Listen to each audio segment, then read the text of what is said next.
show you guys how to solve the Caesar cipher. This is extremely helpful for code busters, and this cipher is generally on the easier side compared to other ciphers, so I'm going to show you guys how to solve it step by step. First, you want to look for really common words that you know it's going to be that word for sure. What I mean by that is, so for example, we have B and then B. And this word over here reminds me of that. And again, for the Caesar cipher, it's usually by a shift of a number that you're supposed to figure out throughout 0 through 25. And I feel that it's really time consuming doing that, and it's a lot easier by just viewing it as an aristocrat and checking your answer with the shift again if you're not sure. Okay, so I filled out what we found so far, and another thing that I can see is that a 3-letter word with the T and then the same WW, meaning this could be 2. So it's kind of like where you guess. It's basically like aristocrat, but you can check with a shift, and it's a lot easier than your normal aristocrat. So now I would just go ahead and check, and I think this would be correct because it fills out over here, and then if we check over here, maybe this could be who. So I'm going to go ahead and fill out the rest of the letters. Okay, so now I think over here, this could either be on or of. I'm guessing it wouldn't be on because of the N over here. It can't be the same letter, right? So I think we can put this as F. Another thing I see is usually a 3-letter word starting with A is and. I mean, it could be something else, but for now we can try it. So let's figure out what's going on next.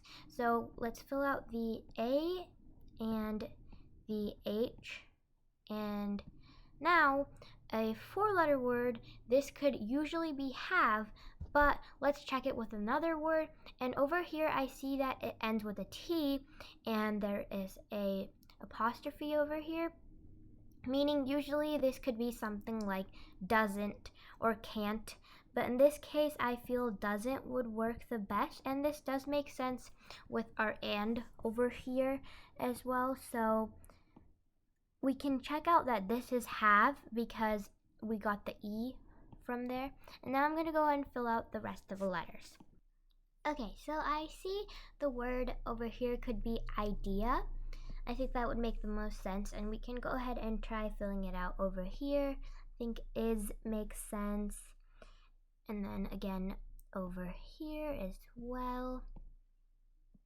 So now let's go ahead and try to figure out what this is. This looks like effortless to me, so whenever you're kind of really near the end of the word and you're gonna figure it out, it's better just guessing what it is.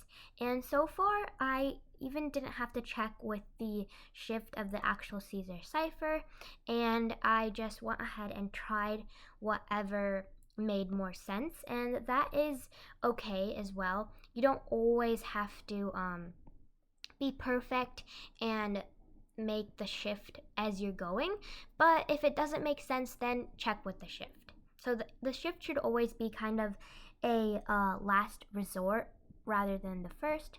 So I'm going to fill in the rest. Okay, so I completed the cipher, and okay, so basically to find the shift, we know that B maps to T and we know that P maps to H. So basically we can count with the table over here, and you don't really need this table, but I'm just showing you guys that the shift actually works.